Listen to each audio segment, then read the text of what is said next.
آلہ واصحابہ واتباعہم اجمعین اما بعد۔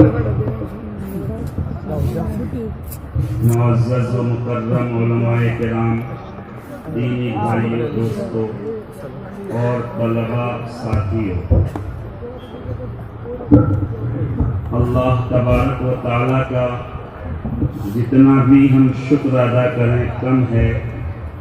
ہمارے دل سجدے شکر میں پڑے ہیں کہ اللہ رب العزت نے اپنے محبوب کے پاکیزہ کلام کا ایک سالانہ دور اپنے فضل و کرم سے مکمل کرایا، اور یہ جو ذخیرہ ہمارے سامنے ہے یہ ہمارے آقا صلی اللہ علیہ وسلم سے جو احادیث شریفہ مروی ہیں ان میں سب سے صحیح ترین ذخیرہ ہے، جس کو اصح الکتب بعد کتاب اللہ کہا جاتا ہے، یعنی خیر القرون کے بعد جو کتابیں لکھی گئی ہیں ان کتابوں میں قرآن کریم کے بعد سب سے صحیح ترین کتاب بخاری شریف ہے، جس کا چھوٹا نام صحیح البخاری ہے اور پورا نام الجامع الصحیح المسند المختصر من امور رسول اللہ صلی اللہ علیہ وسلم وسننہ وایامہ، یہ اس کتاب کا نام ہے۔ خیر القرون یعنی اللہ کے نبی صلی اللہ علیہ وسلم کا زمانہ جو سن 10 ہجری میں مکمل ہوا، اور اس کے بعد صحابہ کا زمانہ جو سن 110 ہجری میں مکمل ہوا، اور اس کے بعد تابعین اور تبع تابعین کا زمانہ جو سن 210 ہجری میں مکمل ہوا، اس کو خیر القرون کہتے ہیں۔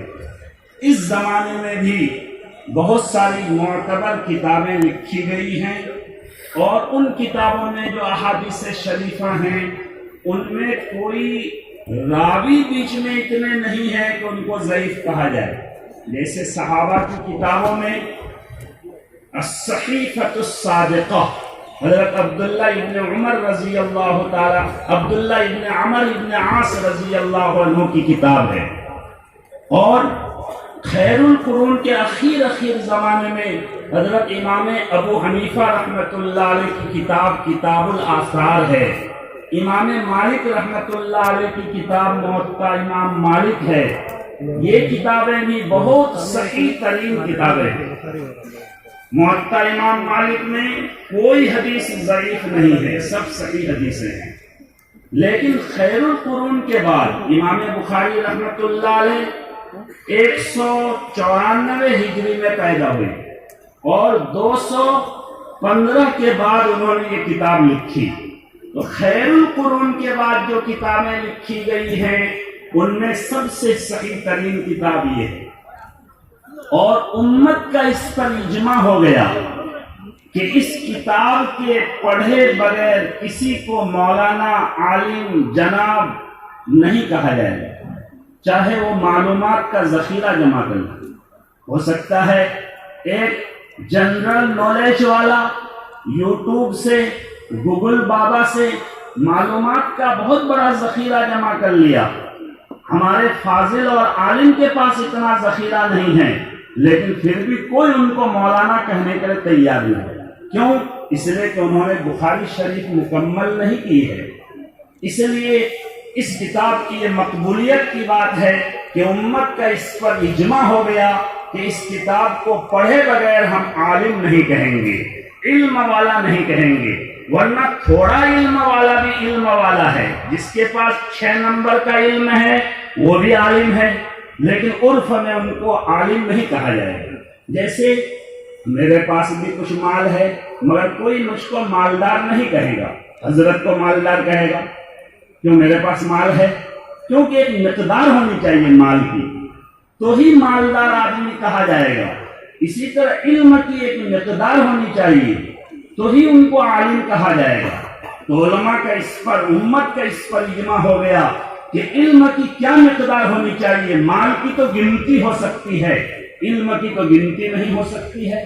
تو علماء نے اس پر اتفاق کیا، امت نے اس پر اتفاق کیا کہ جس نے بخاری شریف پڑھ لی، پورے درس نصابی کو، نصاب نظامی کو، اور جو ہمارے مدرسوں میں جو ہے کلاس وار جو تعلیم دی جاتی ہے اس کو پڑھتے پڑھتے بخاری شریف بھی انہوں نے پڑھ لی، تو ان کے پاس اتنا علم جمع ہو گیا کہ اب ان کو عالم کہا جائے گا. یہ اس کتاب کی مقبولیت کی بات ہے. اس کتاب کو پڑھنے اور تمام احادیث شریفہ کی کتابوں کو پڑھنے کے لیے جو اہتمام ہونا چاہیے، عزیز طلبہ کرام، ہم گنہگاروں سے تو اہتمام کیا، اس کا 100واں اور 1000واں حصہ بھی اہتمام نہیں ہوا. حضرت سیدنا امام مالک رحمت اللہ علیہ کے متعلق ہے کہ حضرت حدیث کا درس دے رہے تھے اور امامہ کے اندر ایک بچھو گھسا ہوا تھا، بیچ بیچ میں چونک جاتے تھے، لیکن درس انہوں نے بند نہیں کیا.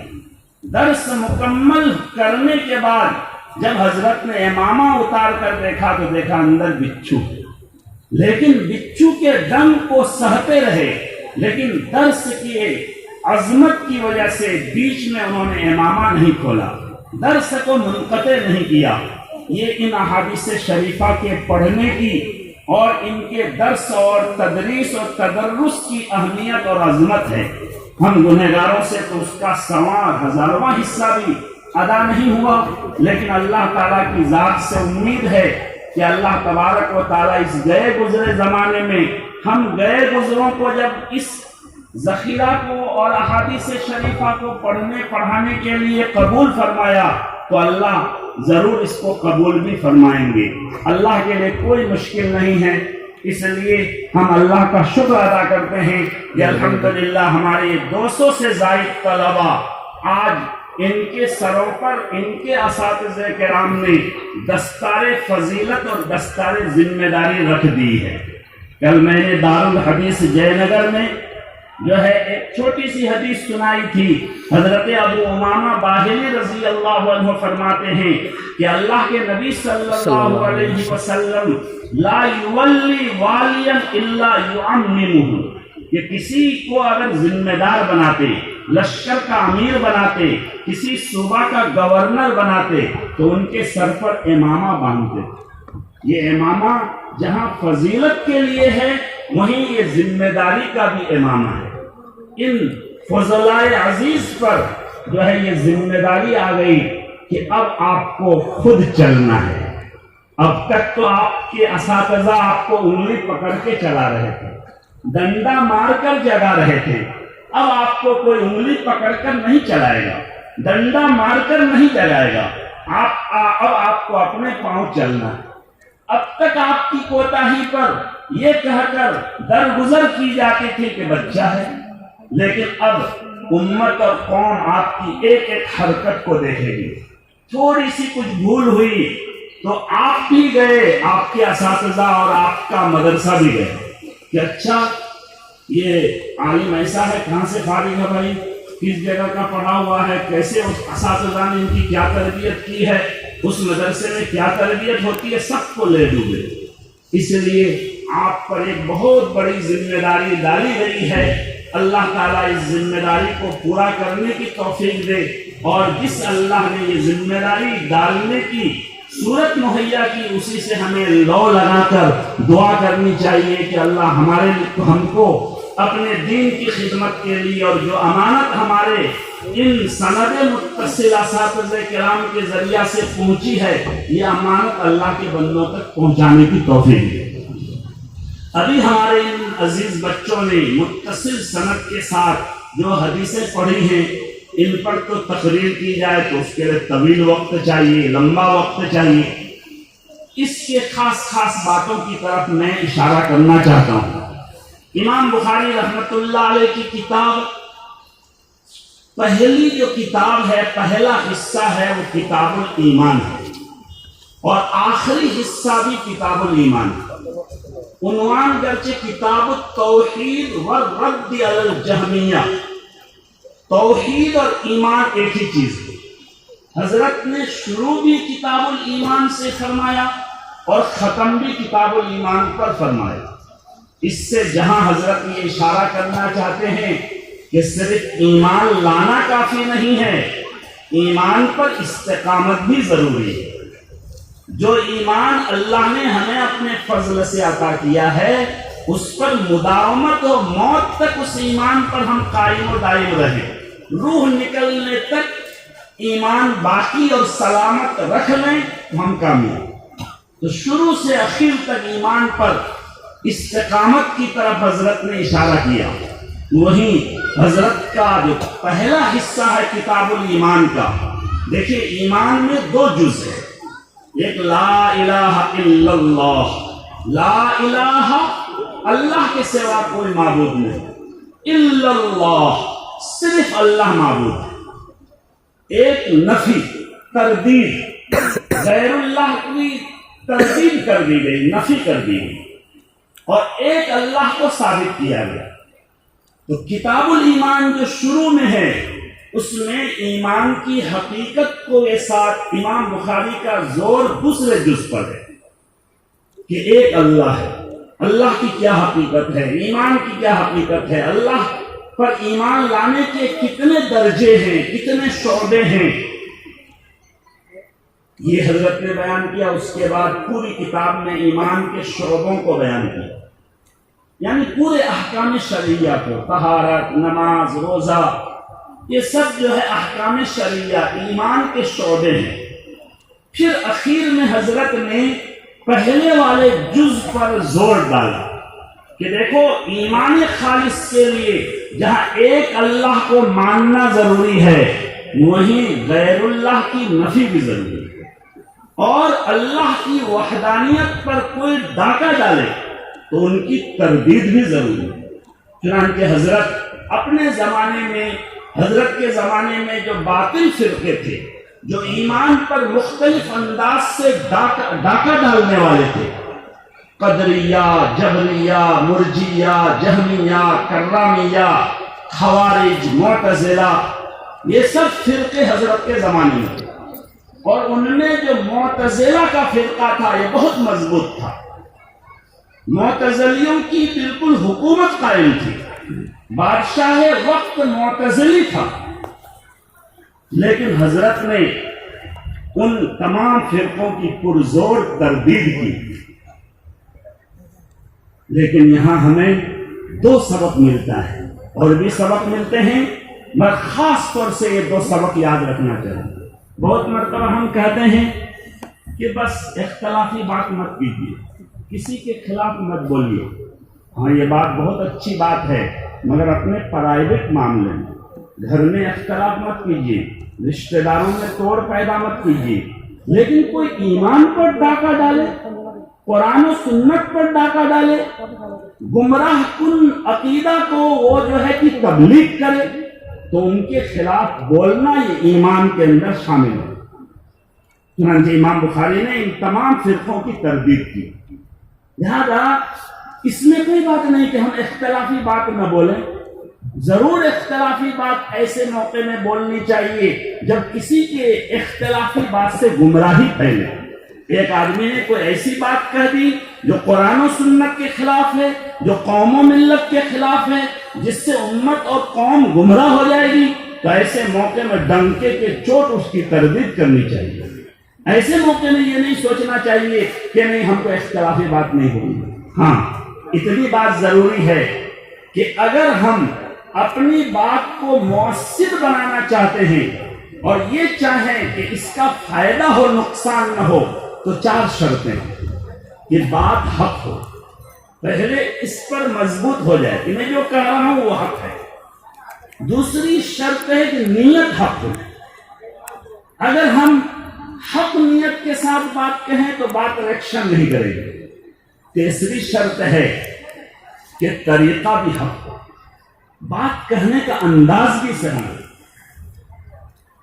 انداز علمی ہو، ایسا نہیں کہ بالکل ہم گندا طریقہ اختیار کر لیں، تو اس صورت میں صحیح بات کا بھی اثر نہیں ہوتا۔ ظاہر ہے اگر آدمی کسی بھی بات میں اگر مخلصانہ اخلاق کے ساتھ کوئی انداز اختیار کرتا ہے تو اس کا ایک اثر ہوتا ہے۔ اور چوتھی شرط ہے کہ حق بات کہنے کے لیے موقع محل بھی اس کا ہو۔ بے موقع حق بات کہی جائے تو ریئیکشن کر جاتی ہے۔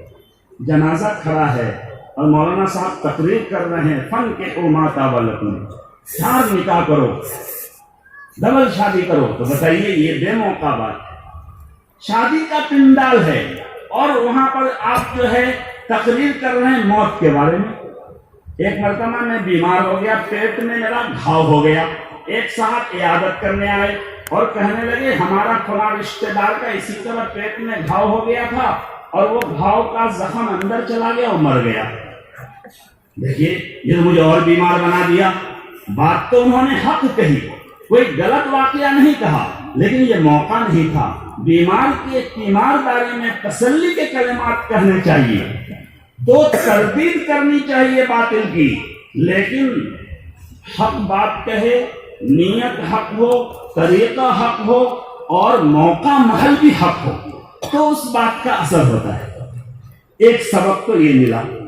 دوسرا سبق یہ ملا کہ باطل چاہے کتنا مضبوط اور زوردار ہو، وہ مٹنے ہی کے لیے قرآن نے اعلان کر دیا ان الباطل کان زہوقا، باطل مٹنے کے لیے۔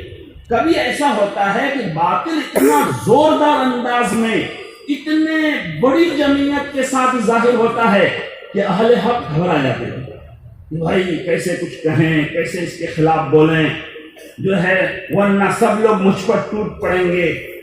تو کہہ رہے نہیں، وہ مٹنے کے لیے۔ وہ جو مینڈک برسات میں برساتی مینڈک چلا کے برسات ختم، مینڈک کا چلانا ختم۔ اسی لیے باطل چاہے کتنا طاقتور ہو، اس کی جمعیت کتنی بڑی ہو، آدمی کو مرد مجاہد بن کر اس کے خلاف باطل کی تردید، ابطال باطل کرنا چاہیے۔ امام بخاری رحمۃ اللہ علیہ کے استاد سیدنا امام احمد رحمۃ اللہ علیہ پوری حکومت معتزلیوں کی تھی، پوری طاقت تھی معتزلیوں کی۔ حضرت نے وہاں پر ایک مسئلہ تھا کہ قرآن یہ مخلوق یعنی فانی ختم ہونے والی چیز ہے یا باقی رہنے والی چیز ہے، چنانچہ حضرت نے ڈنکے کے چوٹ حق بات کہی، اس پر حضرت کو کوڑے لگائے گئے۔ کل دارالحدیث جے نگر میں حضرت مولانا سلمان صاحب بجنوری نے بتایا اور کتابوں میں لکھا ہے کہ امام احمد ابن حنبل رحمۃ اللہ علیہ نے جب ان کو رہائی ملی تو انہوں نے بتایا کہ جیل میں ایک ڈاکو تھا، ایک دن مجھے کوڑا لگانے کے لیے لے جایا جا رہا تھا تو انہوں نے میرا دامن پکڑ کے کھینچا۔ میں نے دیکھا کون ہے، دیکھا ابو الحسن نام سے ڈاکو، مشہور ڈاکو تھا، وہ بھی جیل میں تھا۔ انہوں نے کہا حضرت ایک نصیحت کرنا چاہتا ہوں، مجھ پر 18,000 کوڑے اب تک لگ گئے لیکن میں اپنی شرارت سے باز نہیں آیا ہوں۔ مجھ کو جو کوڑے لگ رہے ہیں ڈکیتی کرنے کی وجہ سے، شرارت کرنے کی وجہ سے، اور آپ حق بات بولنے جا رہے ہیں، حق بات بولنے کی وجہ سے آپ پر کوڑے لگ رہے ہیں۔ حضرت کہیں آپ کا قدم ڈگمگائے نہیں۔ حضرت امام احمد رحمۃ اللہ علیہ نے فرمایا اس ڈاکو سے مجھے نصیحت ملی۔ اس لیے کتاب التوحید اور یہ فرق باطلہ کی جو تردید ہوئی، دیکھیے امام بخاری کے زمانے میں یہ سب فرقے تھے، آج اس کا وجود ختم، اس کا نام و نشان ختم۔ کہاں ہے دنیا میں مرجیہ، کہاں ہے خوارج، کہاں ہے کرامیہ، کہاں ہے معتزلہ؟ تاریخ کے صفحات کے جو ہے مرہون ہو کر رہ گئے، دنیا میں اس کا وجود ختم ہو گیا۔ اسی لیے باطل کتنی طاقت کے ساتھ سامنے آئے، عزیز طلبہ کرام، آپ میدان عمل میں جائیں گے، حق کو ظاہر کرنا اور باطل کی تردید کرنا اسی 4 شرطوں کے ساتھ، یہ آپ کی ذمہ داری ہے۔ یہ امام بخاری کے کتاب التوحید سے ہم کو سبق ملتا ہے۔ اس کتاب میں آخری جو باب ہے، امام بخاری معتزلہ کی تردید کر رہے ہیں۔ معتزلہ یہ شریعت کو عقل کے تابع سمجھتے ہیں، حالانکہ ہماری جو شریعت اسلامیہ ہے یہ عقل اور فطرت کے مطابق ہے لیکن تابع نہیں ہے۔ اگر ہم کو کو سمجھ میں نہ آئے تو اس کا مطلب ہم عقل کی پیروی کریں، شریعت کو چھوڑ دیں، ایسا نہیں۔ معتزلہ شریعت کو عقل کے تابع سمجھ کر ہر بات کرتے تھے۔ ان کا کہنا تھا قیامت میں حضرت شیخ نصیر صاحب دامت برکاتہم العالیہ استاد الاساتذہ، انہوں نے نزع الموازینہ میں پر بیان فرمایا کہ بہت سارے ترازو قائم ہوں گے قیامت میں۔ معتزلہ کا کہنا تھا ترازو میں کیا ناپیں گے، ہم تو جو عمل کر رہے ہیں، جو بول رہے ہیں، تو ہوا میں اڑ گئے، ہم تو خود مر جائیں گے، سڑ جائیں گے، ہمارے جو رجسٹر فرشتے لکھ رہے ہیں وہ تھوڑی دکھائی دیتے ہیں، تو یہ وزن کیسے کیا جائے گا؟ تو معتزلہ نے انکار کر دیا کہ نہیں، عمل کا وزن نہیں ہوگا، اور قرآن میں جہاں جہاں بھی وزن عمل کی بات ہے اس سے مراد ہے اللہ عدل و انصاف کریں گے۔ امام بخاری رحمۃ اللہ علیہ تردید کر رہے ہیں کہ نہیں، وزن ہوگا۔ اور پہلے زمانے میں ہمارے علماء حق کے 3 اقوال تھے کہ وزن کس کا ہوگا۔ ایک قول تھا کہ عمل کرنے والے کا وزن ہوگا، اس کی مستقل دلیل ہے۔ ایک قول ہے کہ فرشتے جو رجسٹر دفتر لکھ رہے ہیں ان دفتروں کا وزن ہوگا۔ چنانچہ حدیث میں ہے کہ ایک گنہگار آدمی کو لایا جائے گا، ان کے گناہ کے 99 دفتر ہوں گے اور نیکی کے لیے ایک بھی دفتر نہیں، ایک بھی رجسٹر نہیں۔ اللہ تعالیٰ ان کے سامنے ان کے رجسٹروں اور دفتروں کو کھول کر رکھ دیں گے، دیکھ لو کوئی میرے فرشتوں نے غلط تو نہیں لکھ دیا ہے؟ تو کہے گا اللہ کچھ غلط نہیں لکھا ہے، یہ سب گناہ میں نے کیا ہے، اور وہ سوچے گا اب میرے لیے ہلاکت یقین۔ اللہ فرمائیں گے کہ یہ 99 دفتر ترازو میں رکھو اور ایک ترازو میں یہ پرچی رکھ دو، ایک چھوٹی سی پرچی ہوگی، اس میں اشہد ان لا الہ الا اللہ واشہد ان محمد رسول اللہ لکھا ہوگا۔ حدیث میں ہے وہ کہے گا اللہ اتنے دفتروں کے مقابل میں اس پرچی سے ہونے والا ہے کیا؟ جہنم ہی بھیج دیجیے، ناپ تول کے کیا ہوگا؟ اللہ کہیں گے نہیں بندہ، میں کسی پر ظلم نہیں کروں گا، یہ تو تولا جائے گا، وزن ہوگا۔ چنانچہ جب وہ پرچی رکھی جائے گی تو نیکی کا پڑلا چھپ جائے گا، اس میں اللہ کا نام ہوگا، اللہ کی وحدانیت کا اقرار ہوگا، اللہ کی ذات باقی ہے، ہمارے سب گناہ یہ فانی ہیں، ان کی کوئی حقیقت نہیں، توحید کے مقابل میں اللہ کے نام ذات و صفات کے مقابل میں، اس لیے وہ نیکیوں کا ترازو فوراً جھک جائے گا اور ان کو کامیابی مل جائے گی، جنت مل جائے گی۔ اس لیے بعض علماء کی رائے تھی کہ جو رجسٹر اور دفتر وزن کیے جائیں گے، لیکن قربان جائیے امام بخاری رحمۃ اللہ علیہ پر، اس زمانے میں ناپنے کے لیے دکھائی دینے والی چیز ہونی چاہیے۔ مانشو ناپ لو، مچھلی ناپ لو، دھان ناپ لو، چاول ناپ لو، ہوا کیسے ناپیں گے؟ یہ اس زمانے میں آلات نہیں نکلے تھے، لیکن امام بخاری رحمۃ اللہ علیہ اس زمانے میں فرمایا کہ قول و عمل کا وزن ہوگا۔ حالانکہ ہم جو بول رہے ہیں آپ لوگ پکڑ کے دکھائیے تو کیا بول رہے ہیں، نہیں دکھا سکتے۔ ہمارا جو عمل ہے وہ عمل باندھ کے نہیں رکھا جا سکتا ہے، وہ پکڑا نہیں جا سکتا، وہ دیکھا نہیں جا سکتا، تو اس لیے ان کا وزن کیسے ہوگا؟ اس زمانے میں امام بخاری نے فرمایا کہ نہیں، انہی کا وزن ہوگا، اللہ جانے کیسے ہوگا۔ لیکن اب تو زمانہ ایسا ترقی کیا کہ ہر چیز کا وزن ہو رہا ہے، ڈائبٹیز کا وزن ہو رہا ہے، جو ہے آکسیجن کا وزن ہو رہا ہے، ہوا کو وزن کر رہے ہیں، زلزلہ کا وزن ہو رہا ہے، ہر چیز کا وزن ہو رہا ہے، تو عمل اور قول کا وزن کیوں نہیں ہو سکتا؟ لیکن اس زمانے میں امام بخاری نے فرمایا کہ عمل کا وزن ہوگا۔ بات رہی کہ کیسے وزن ہوگا، تو امام بخاری کی اس زمانے میں رائے تھی کہ عمل کو ایک شکل دیا جائے، ہر عمل کی اللہ کے یہاں کوئی صورت، کوئی شکل ہے۔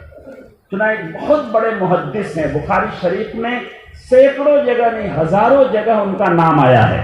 عبداللہ ابن دینار رحمۃ اللہ علیہ، ان کا واقعہ ہے کہ وہ پہلے گنڈا گردی میں، فحش کاموں میں، گناہوں میں بالکل ملوث تھے، مبتلا تھے۔ ایک دن انہوں نے خواب دیکھا، خواب میں انہوں نے دیکھا کہ ایک اژدہا، ناگ سانپ ان کو دوڑا رہا ہے اور وہ اژدہا کے آگے آگے بھاگ رہے ہیں۔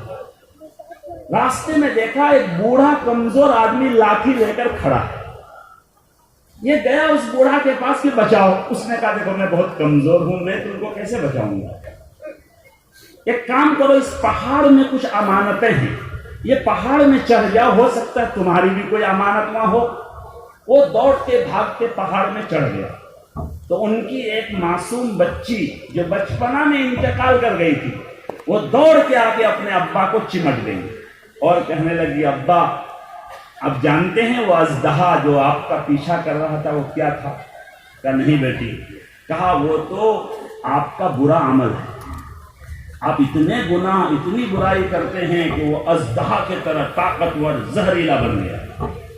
اور وہ جو بوڑھا آدمی لاٹھی لے کے راستے میں کھڑا تھا جس نے کہا میں کمزور ہوں, آپ کی مدد نہیں کر سکتا ہوں, وہ آپ کی نیکی ہے.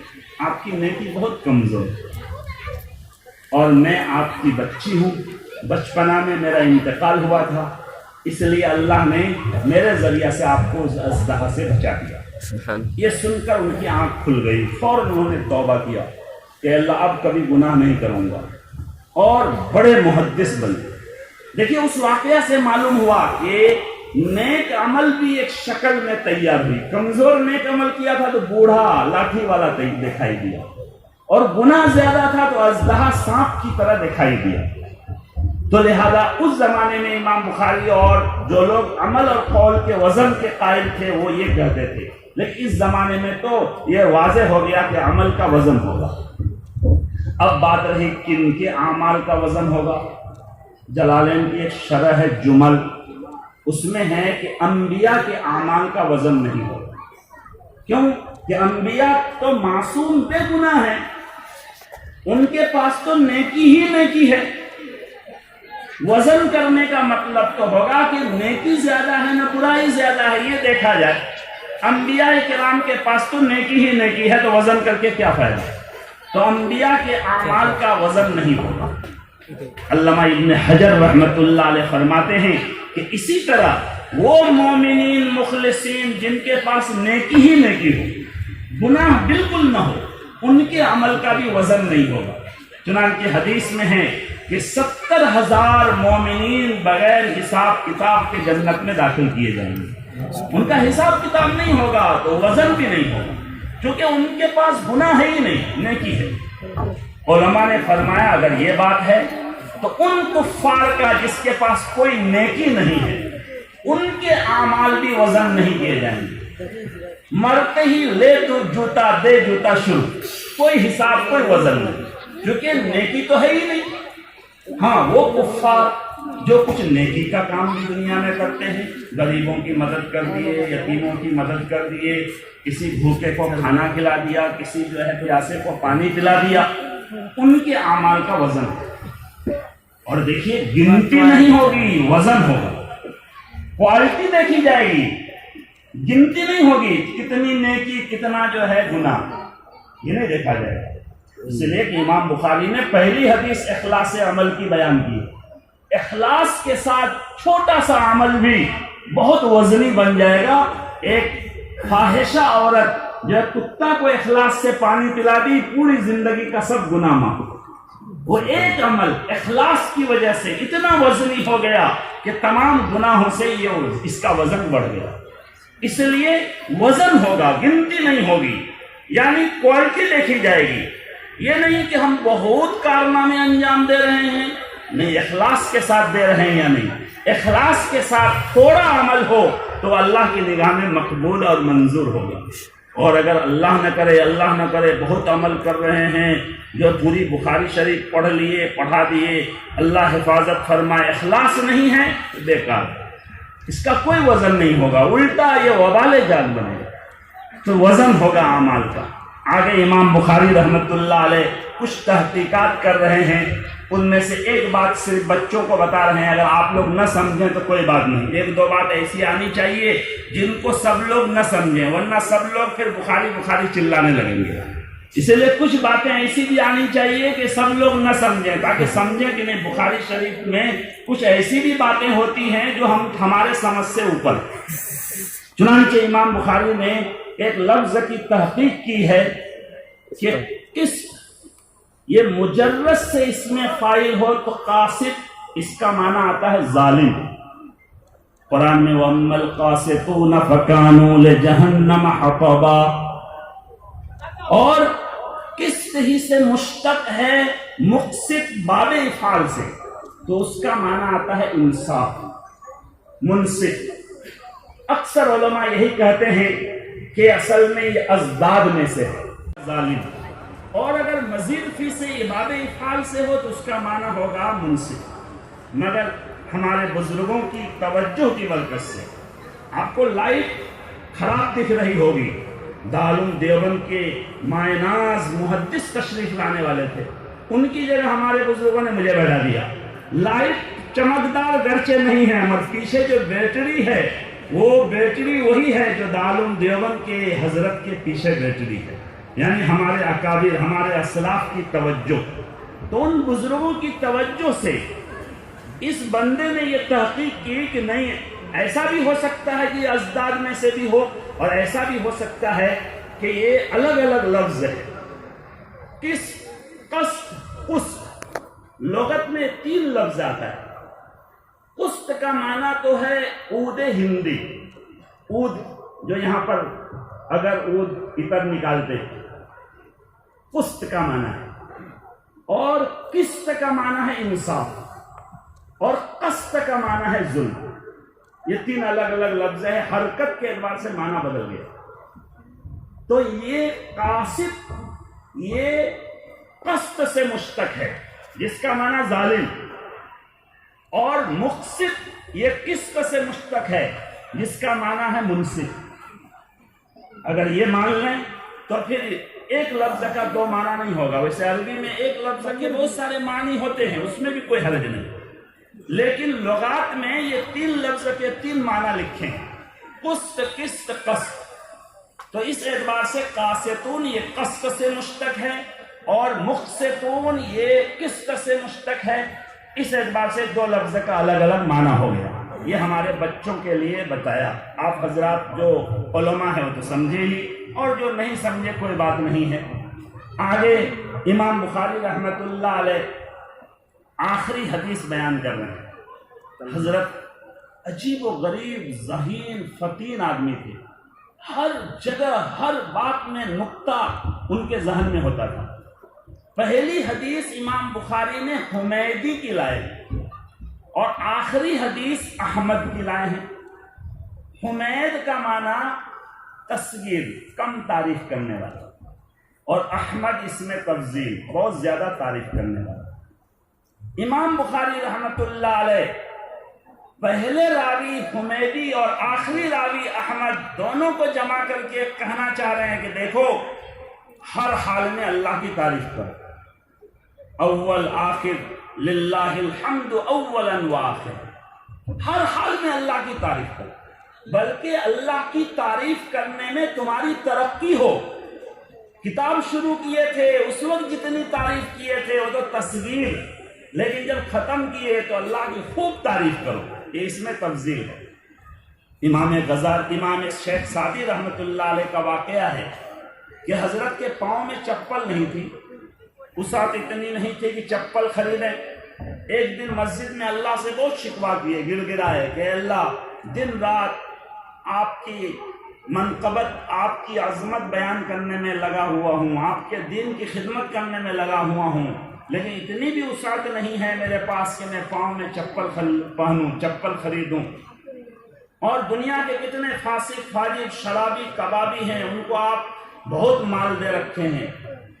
یہ اللہ سے انہوں نے شکوہ کیا، اور مسجد سے باہر نکلے تو پہلی نگاہ ان کی ایک اپاہج پر پڑی جو سرین کے بل گھسٹ کر چل رہا تھا، پاؤں ہی نہیں تھا بیچارے کا۔ اور حضرت شیخ سعدی پر الہام ہوا کہ سعدی اللہ کا شکر ادا کرو، پاؤں تو ہے، اس بیچارے کے پاس پاؤں بھی نہیں۔ اس لیے میرے عزیز طلبہ، ہر حال میں اللہ کا شکر ادا کرنا چاہیے۔ آپ کو درسگاہ میں اس طرح کے بہت سارے واقعات سنائے گئے ہیں۔ جہاں بھی جائیں، جس میدان میں بھی جائیں، چاہے وہاں کی دال پتلی ہو یا گاڑھی، چاہے تنخواہ کم ہو یا زیادہ، جس حال میں رہیں اللہ کی تعریف کریں کہ اللہ کا شکر ہے، اللہ نے ہمیں جس حال میں رکھا ہے۔ ہم سے بھی کم جو ہے دنیا کے اعتبار سے پریشان لوگ دنیا میں ہیں، چنانچہ آپ ترمذی شریف کے اخیر میں حدیث پڑھے ہیں کہ دنیا کے اعتبار سے ہمیشہ اپنے سے کمتر آدمی کو دیکھو کہ میرا یہ جبہ کا کرتا جو ہے 50 روپے میٹر والا ہے، کا حضرت کا تو 500 روپے میٹر والا ہے، تو کیا فوراً دیکھو کہ کسی کا مل جائے گا جس کا 20 روپے میٹر والا ہو۔ 20 روپے والے میٹر والے کو دیکھو گے تو ہمیشہ اللہ کا شکر ادا کرو۔ چنانچہ جو ہے ترمذی شریف میں ایک بزرگ کا واقعہ پڑھے ہیں کہ میں غنیوں مالداروں کی صحبت اختیار کر کیا تھا تو بہت پریشان رہتا تھا، بڑے بڑے لوگوں کے گھر میں جاتا تھا، پلنگ دیکھتا اور کچھ دیکھتا، دل میں یہ تقاضا ہوتا کہ مجھے بھی اسی طرح ملے، اور پھر میں فقراء غربا کی صحبت اختیار کیا تو بہت سکون میں آ گیا، ہر وقت اللہ کا شکر ادا کرنے لگا۔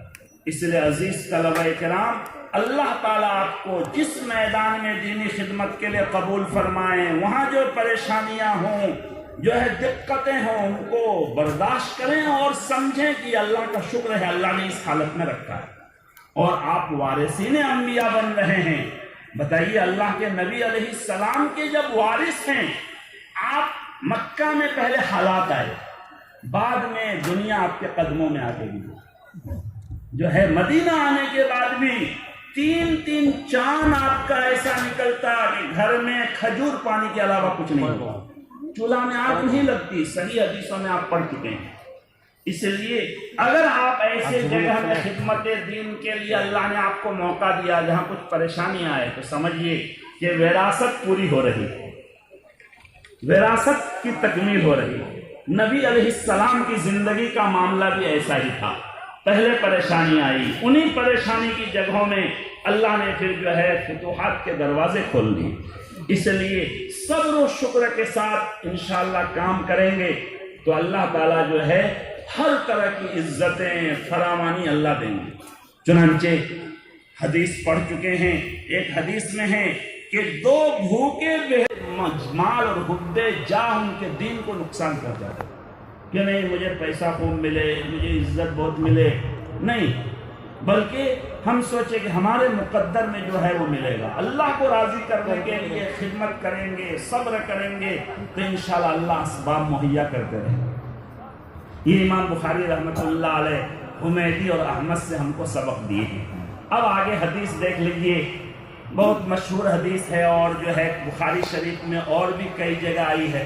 میں بچوں سے مذاق کرتا ہوں جب وہ بخاری میں حدیث آتی ہے کہ بھائی یہ حدیث تو جو ہے 50,000 کی ہے، فری میں پڑھا رہے ہیں، چونکہ جہاں بھی ختم بخاری شریف کا پروگرام ہوتا ہے بڑے مہمان کو، ہمارے معزز جو ہے ہستیوں کو بلایا جاتا ہے، 50,000 اس میں خرچ ہوتا ہے، تو میں کہتا ہوں کہ 50,000 کی ہے مگر آخری والی، پہلی والی نہیں، بیچ والی نہیں۔ تو یہ حدیث پہلے بھی آئی ہے۔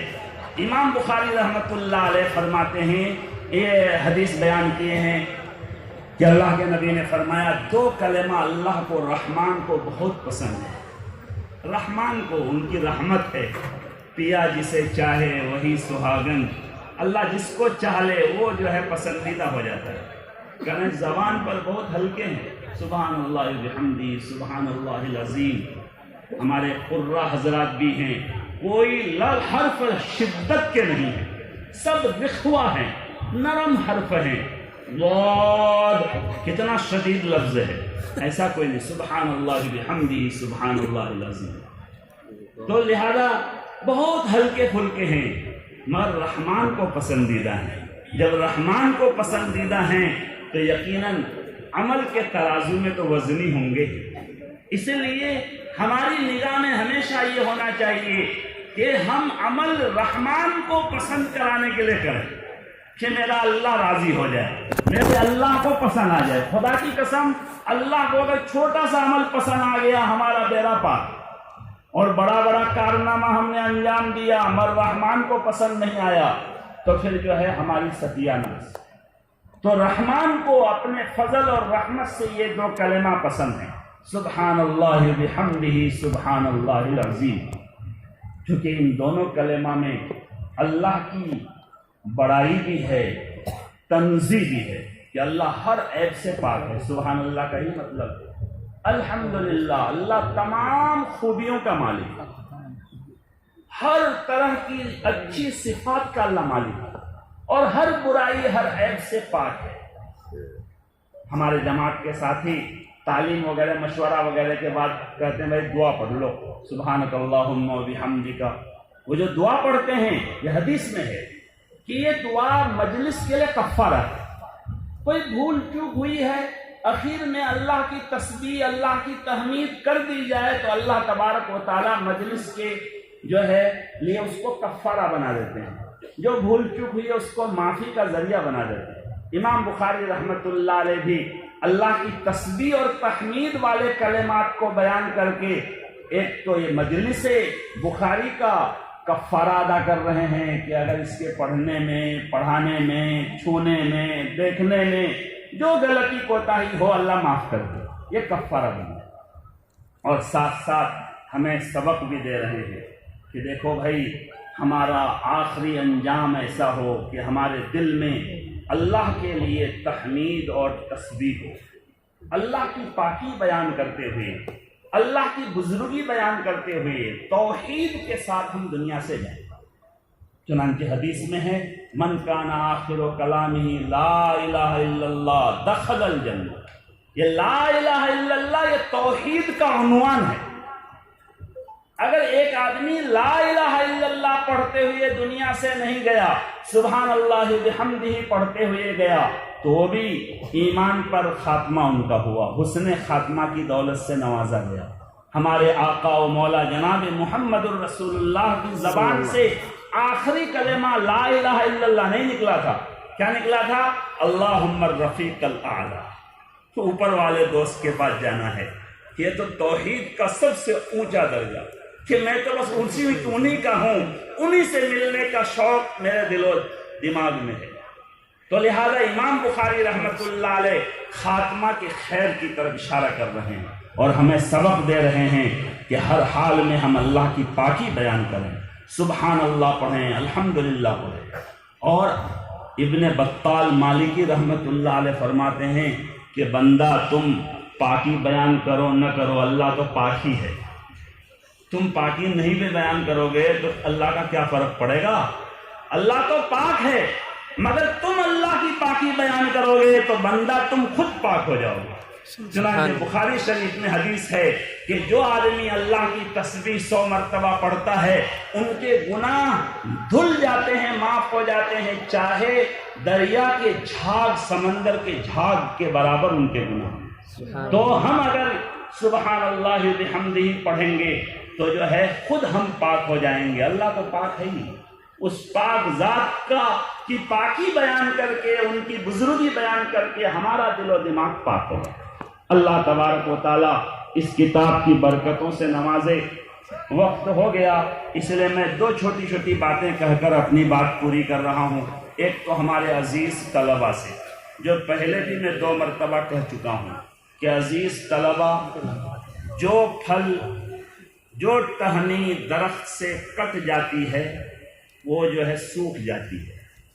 حضرت مفتی تقی عثمانی صاحب دامت برکاتہم لکھے ہیں کہ جو مستقل بالذات بن جاتا ہے وہ مستقل بد ذات بن جاتا ہے۔ اسی لیے آپ فارغ ہو کر جا رہے ہیں، آپ اپنے اساتذہ کرام جو آفتاب و مہتاب ہیں، اللہ نے اس مبارک مدرسے میں ایسے اساتذہ کو جمع فرمایا ہے، خدا کی قسم اتنی بڑی تعداد جو ہے، جو ذاکر شاگرد جن کے دل پاک صاف، جو صف اول کے تلاوت کے ذکر کے پابند ہیں، بہت کم مدرسوں میں ایسا ہوتا ہے۔ ان اساتذہ کرام سے آپ اپنے آپ کو جوڑ کر رکھیں، سب سے، ورنہ کسی ایک سے، کسی بھی بزرگ سے اپنے آپ کو جوڑ کر رکھیں، ان کے رائے مشورہ کے مطابق زندگی گزاریں، پھر تو فتنوں سے محفوظ رہیں گے۔ خدا کی قسم آج حضرت مولانا عقیل الرحمان صاحب دامت برکاتہم نے فرمایا، فجر بعد سے ہم لوگ بہت الجھن میں تھے، بہت پریشان، مختلف طرح کی، حضرت بھی پریشان رہے، ہم لوگ سب۔ اب جو ہے 10 بجے تک تو فون ہی پر رہے مستقل، ایک دماغ پر نڈھال ہو گئے۔ اب پھر ہمارے ذمہ داروں نے کہا تمہیں کو سبق پڑھانا ہے۔ مجھے اور ٹینشن ہوا، میں نے اپنے پیر و مرشد شیخ کو واٹس ایپ کیا کہ یہ ذمہ داروں نے دی ہے، حضرت نے دعا بھیج دیا کہ اللہ مدد کریں گے، بس مطمئن ہو گئے، ذرہ برابر اور کوئی الجھن اور ٹینشن نہیں رہی۔ پھر بعد میں حضرت مولانا کفیل الدین صاحب دامت برکاتہم العالیہ جو آسام کے بڑے اکابر بزرگوں میں سے ہیں، اللہ حضرت کو صحت کے ساتھ لمبی عمر عطا فرمائے، حضرت نے اپنا خواب بتایا کہ انہوں نے دیکھا کہ دارالحدیث جے نگر کے عظیم ترین محدث حضرت مولانا عبدالصبور صاحب رحمۃ اللہ علیہ کو انہوں نے دیکھا کہ جلالیہ کے ختم بخاری میں تشریف لائے۔ سبحان اللہ۔ اور پر اطمینان ہو گیا کہ بزرگوں کی توجہ ہے، لہذا عزیز طلبہ اکابر سے، بزرگوں سے اپنے آپ کو جوڑے رکھیں، اور تمام لوگوں کے لیے ضروری ہے کہ علماء سے اپنے آپ کو، بزرگوں سے اپنے آپ کو جوڑے رکھیں۔ آخری بات کہ آپ سب جو ہے ختم بخاری شریف کے موقع سے زیادہ دعا ہی کے لیے آتے ہیں، اور واقعتاً علماء کا یہ تجربہ ہے۔ ایک بہت بڑے عالم ہیں علامہ جمال الدین، وہ فرماتے ہیں کہ میں نے اپنے استاد سید اصیل الدین رحمۃ اللہ علیہ سے سنا، انہوں نے فرمایا کہ میں نے 120 مرتبہ ختم بخاری شریف کو ختم کر کے مختلف مقاصد میں دعا کی، اللہ نے ہر مقصد کو میرا پورا کیا۔ سبحان اللہ۔ تو یہ ختم بخاری کے موقع میں جو دعا کی جاتی ہے وہ دعا قبول ہوتی ہے، اور ہمارے یہ عزیز بچوں میں کتنے ایسے بچے ہیں جنہوں نے ایک حدیث بھی، ایک سبق بھی ناگا نہیں کیا، مکمل جو ہے بخاری شریف، ترمذی شریف، مسلم شریف پابندی کے ساتھ پڑھا۔ ان میں سے کون اللہ کی نگاہ میں مقبول ہیں؟ ایک بخاری آج ختم نہیں ہو رہا ہے، 304 بخاری شریف کا آج انشاءاللہ اختتام ہو رہا ہے۔ ہم اللہ کی ذات سے امید رکھتے ہیں، اللہ تو گناہگاروں کے ہاتھوں کو بھی قبول فرماتے ہیں، دینے والی ذات تو ان کی ہے، ان کے سامنے چاہے گنہگار کا ہاتھ اٹھے یا بہت نیک متقی پرہیزگار کا ہاتھ اٹھے، قبول کرنے والی ذات اللہ کی ہے۔ یقیناً یہ افسوس اور غم کی بات ہوئی، جو مہمان محترم کے لیے ہم انتظار کر رہے تھے وہ نہیں آ پائے، لیکن اس میں بالکل غم نہیں ہے کہ اللہ تبارک و تعالیٰ اپنی رحمتوں سے انشاءاللہ محروم نہیں کریں گے۔ جن دریاؤں سے ان کے پاس جو ہے پانی آیا ہے، اللہ کی رحمتیں آئی ہے، اللہ نے انہی دریاؤں سے، انہی نہروں سے ہم گنہگاروں کو بھی جوڑا ہے۔ اس لیے ہم اکابر دیوبند علماء ربانیین کے طرف نسبت کی وجہ سے اللہ سے امیدوار ہیں۔ انشاءاللہ دعا ہوگی، اور دعا کے بعد پھر جو ہے نماز ہوگی۔